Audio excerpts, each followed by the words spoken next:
Now, good morning students. Today we'll start with the next topic of the plus 2 bio and the topic is transcription. Clear? Now what is transcription basically? It is the process of copying genetic information. Clear? जो भी DNA के पास genetic information है उसको उसने RNA में convert करना या ये कह लो कि उसने DNA से RNA banana and that process is called transcription. Clear? Process of copying genetic information from one strand of the DNA, सिर्फ एक ही strand यूज होगा, remember this thing, into the RNA. Clear? Now, अब जब एक strand RNA में convert होगा, then what will happen? In that, except adenosine now forms base pair with the uracil. क्योंकि RNA और DNA में basically difference रहता है, तो adenosine जो है, अब वो base pair बनाएगी with uracil. Clear? Instead of thiamine. Thiamine की जगह वो uracil के साथ base pair बनाएगी, right? In transcription only a segment of DNA. इसमें सिर्फ एक segment जो DNA का है and only one strand. पूरा DNA दोनों नहीं बनते बेटा. एक segment DNA का और एक strand जो है that is copied into RNA. वो RNA में copied होता है. Now अब इसके पीछे कारण क्या है?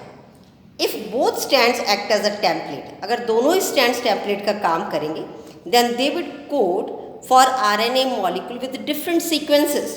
तो दोनों पे अलग अलग sequence आ जाएगा. And in turn they code for proteins. अगर वो proteins के लिए code करेंगे, ठीक है, तो amino acids जो हैं proteins में वो दोनों different बन जाएंगे, ठीक है. तो hence one segment of the DNA would be coding for two different proteins. तो इसका रिजल्ट क्या होएगा कि एक ही डीएनए दो अलग अलग तरह के प्रोटीन्स बनाने शुरू कर देगा या अलग अलग मैसेजेस देगा, ठीक है. और इससे क्या होगा, फिर कॉम्प्लिकेशन आ जाएगी जेनेटिक इन्फॉर्मेशन में, ठीक है. और दूसरा कारण इसका क्या रहता है बेटे, जो आरएनए मॉलिक्यूल है अगर वो प्रोड्यूस साइमल्टेनियसली एक ही दम बनेगा, would be complementary to each other. तो दोनों आरएनए एक दूसरे के कम्प्लीमेंट्री हो जाएंगे, ठीक है, and would form the double strand RNA. और उसका रिजल्ट क्या रहेगा, ठीक है, RNA from being translated from into proteins. अब आरएनए ने क्या करना है, प्रोटीन्स बनाने. तो इससे क्या होगा, जो आपका ट्रांसक्रिप्शन है उससे सही प्रोटीन्स नहीं बनेंगे और ये सारा प्रोसेस क्या हो जाएगा, फ्रूटलेस हो जाएगा, बेकार हो जाएगा. अब ट्रांसक्रिप्शन के लिए हम एक पर्टिकुलर डीएनए के पार्ट को ही जो आरएनए में कन्वर्ट होगा, तो उसके लिए हमारे पास 3 रीजन्स रहेंगे. क्लियर. जो ट्रांसक्रिप्शन यूनिट है अगर हम उसकी बात करें in DNA is defined primarily by the 3 regions of the DNA. तो डीएनए के 3 रीजन्स रहेंगे. One is a promoter, second the structural gene and third is a terminator, right. Now these are the 3 steps, clear, or the 3 units in the DNA in case of transcription. One is a promoter, the structural gene and the terminator. Clear? Now when this replication or you can say transcription takes place, DNA dependent on the RNA polymerase. Clear? Now the polymerization, as there are 2 strands, in one the direction is 5' to 3', in other 3' to 5', opposite 2 strands are there in DNA. So polymerization that occurs from 5' to 3', clear, इसमें polymerization होगा बेटे, and we call this strand as a coding strand.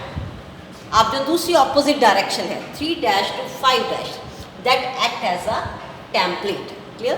5' to 3' that act as a coding strand and 3' to 5' that act as a template, right? Now in this case the promoter and terminator flank the structural gene in a unit. Clear? Now DNA sequence provides binding site. What is the sequence of DNA? That provides the binding site for RNA polymerase. Clear? उसके sequence पे depend करेगा कि वो कहाँ पे attach होगा. And the promoter that will lies towards the 5' end, right? Now if you want to change the sequence, अगर हम इसका sequence change करना चाहें, reverse करना चाहें, तो definition of coding and the template strands could be reversed by just switching its positions. Clear? with the terminators. अगर हम terminators के साथ की positions को switch out कर दें तो direction क्या हो जाएगा बेटा? Opposite. Now this is about not the full transcription but the half transcription. The remaining part will continue in the next video. Right? Thanks beta. Have a nice day.